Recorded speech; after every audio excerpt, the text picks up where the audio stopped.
So it's the day after Woodward. We should be taking it easy, but instead, Chris and I decided we're going to pull the motor out of the Econoline, get these tires freed up so it actually becomes a roller.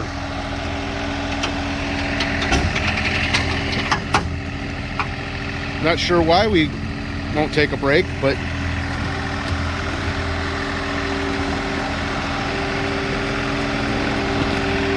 part of it is curiosity. I want to line the old motor up next to the new one just to see where everything falls together, to see what kind of job we have in store for us.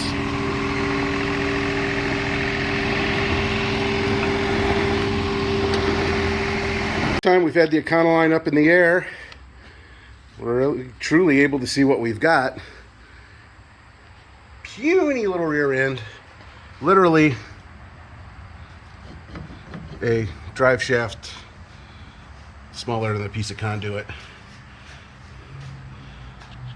Rust like we thought. We knew we were going to have to redo these inner rockers. That's not a big deal. Outer rockers you can buy.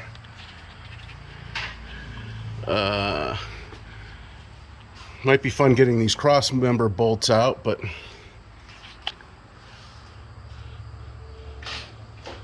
you know, for a vehicle that hasn't been titled or registered since 1985, do the math, kids, that's a long time ago. It doesn't look as bad as you would have thought.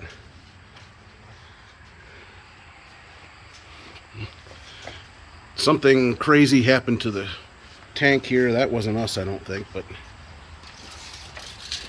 Chris is going to measure the flanges to see roughly what if the 9-inch that we have is even going to be close. Again, if not, it can be shortened, but the problem is then you either have to hunt for axles or you buy custom axles. What is that? It's about perfect. Same width. It's actually a little narrow. A little narrower is cool. We could tub it. All right. So far, things coming into place here. But I mean, look at that little rear end. It's just so cute. We might mount that on the wall. It's cute and it's for sale. Yes, that's true. For sale. All the parts coming off of this thing are for sale to someone who wants to be original. I think the muffler we might not sell. That looks like it's seen better days.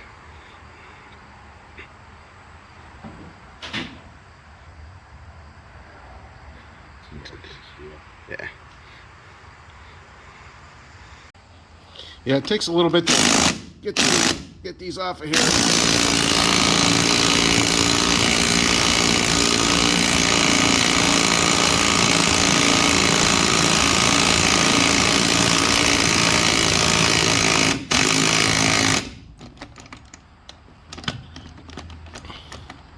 I'm going to leave a couple of these just barely on because I think we're going to have to hit this thing with a sledgehammer to break it free from the drum. I guess we'll see. Holy crap.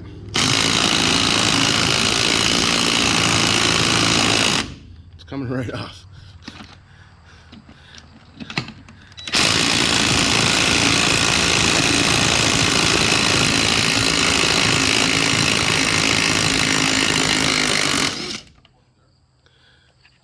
Wow.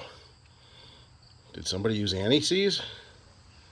Alright, so I'm pulling the drive shaft off first because I'm kind of sure that clutch is all bound up, and that may be why both rear tires are locked up. So once I get this off of here, we'll see if it's going to break loose.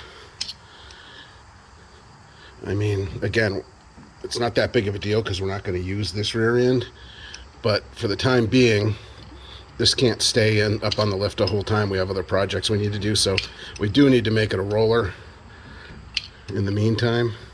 So I do at least want to have it so we can not have to use the skidder to get it in and out. We can just push it in and out. I mean, this thing only weighs 2,500 pounds, I think.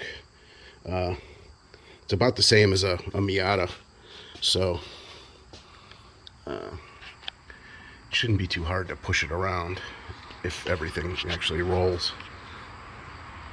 Okay, so as I'm taking out this puny little drive shaft, I figured I'd show you guys. For those of you who've never been underneath a old Econoline, which is, I imagine, like 90% of humanity, it's kind of a weird setup. The engine sits on this tubular cross member or cradle, and it's got these really funky angled motor mounts and everything. But there is no trans cross member.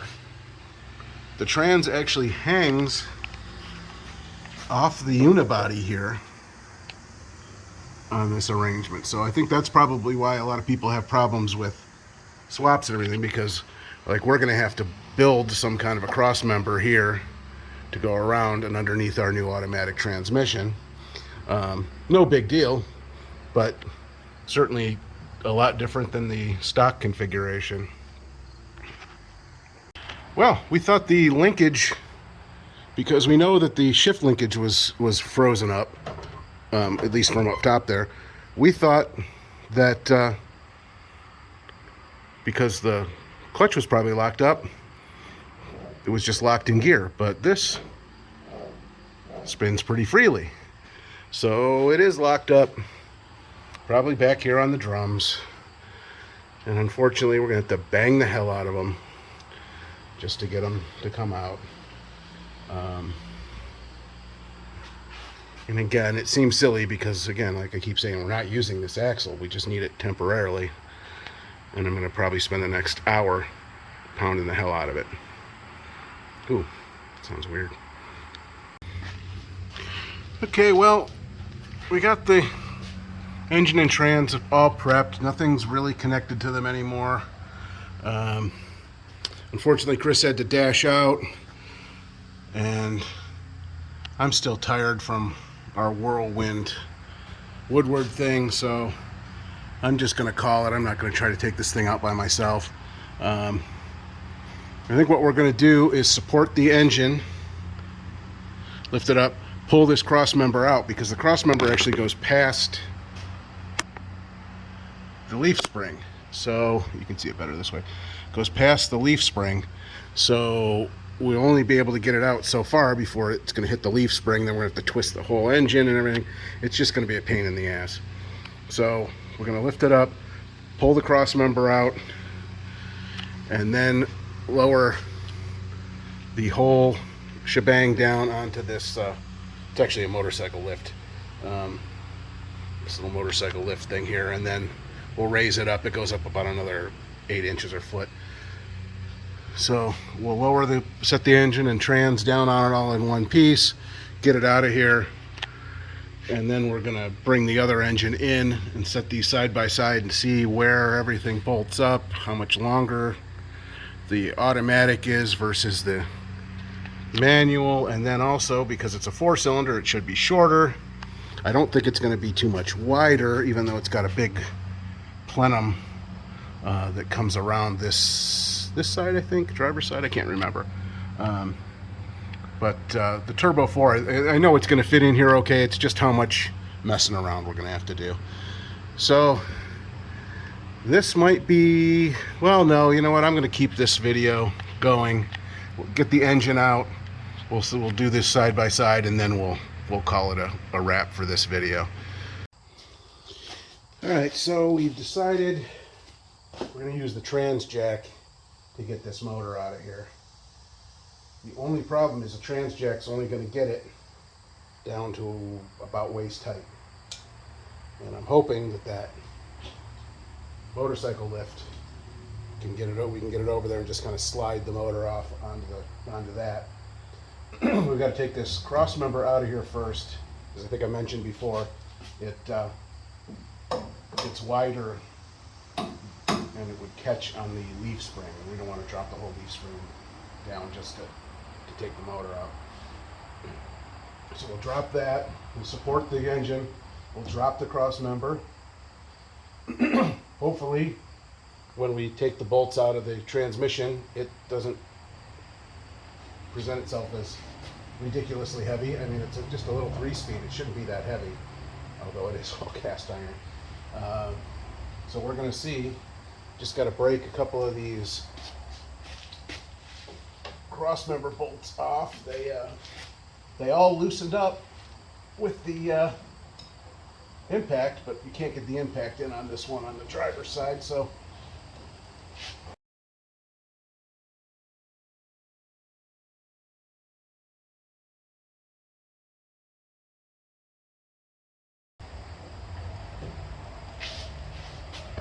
what I'm really excited about is all this jagged metal. That's right where I have to push this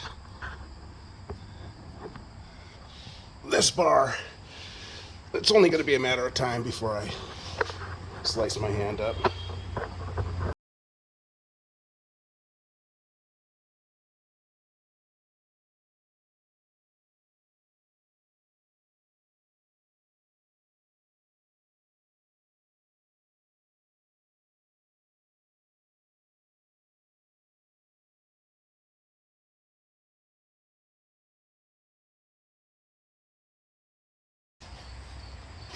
And see, what's really fun about this truck is every time you use an impact on it, it just rains rust down on every bit of you. And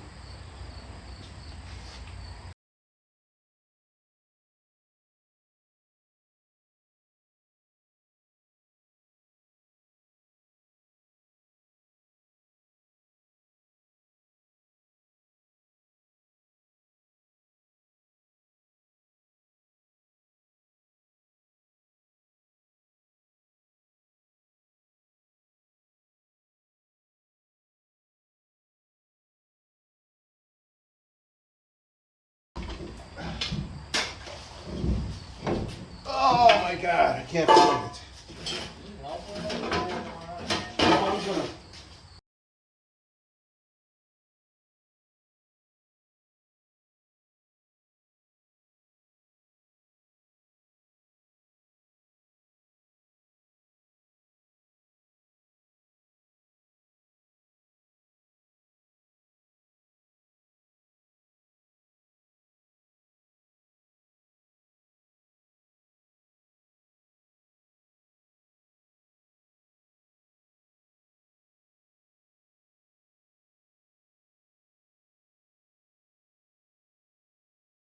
Now see, that wasn't such a chore.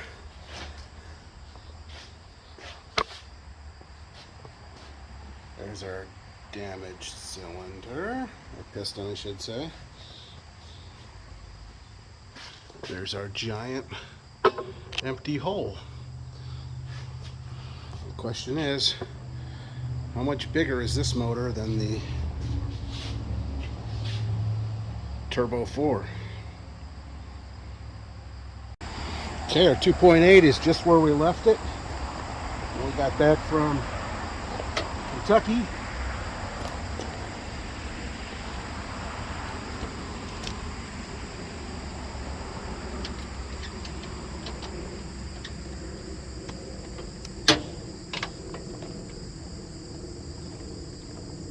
Of course, I zip tied all this stuff, so now I gotta re-zip tie it when I'm done.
Huh.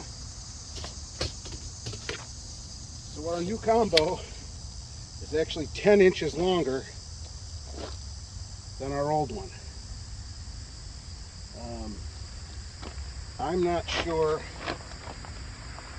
Can't really see it. I'm not sure if there's a shorter tail shaft available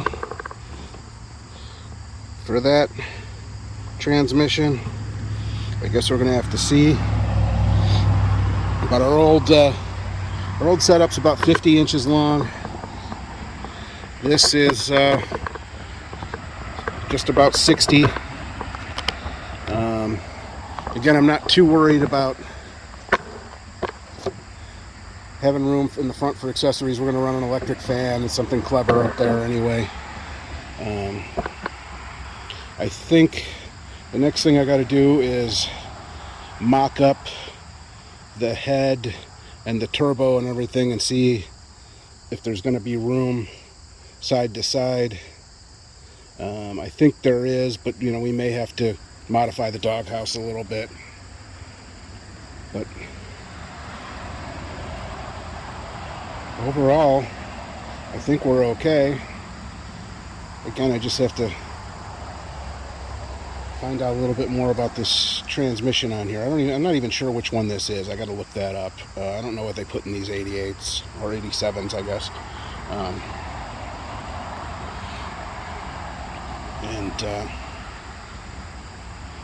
But I think 10 inches is no big deal, mainly because this is so skinny back here. It's not like it's a big honking transmission. It's really skinny, so it's just going to go back. I don't think we're going to have trouble. You know, we'll have to have a short drive shaft, but I don't think we're going to have that much trouble there. But keep in mind, every time I've said something like that, it's come back to bite me in the ass. All right, so getting to the car here, or the van, truck, whatever. 10 inches puts us right about here.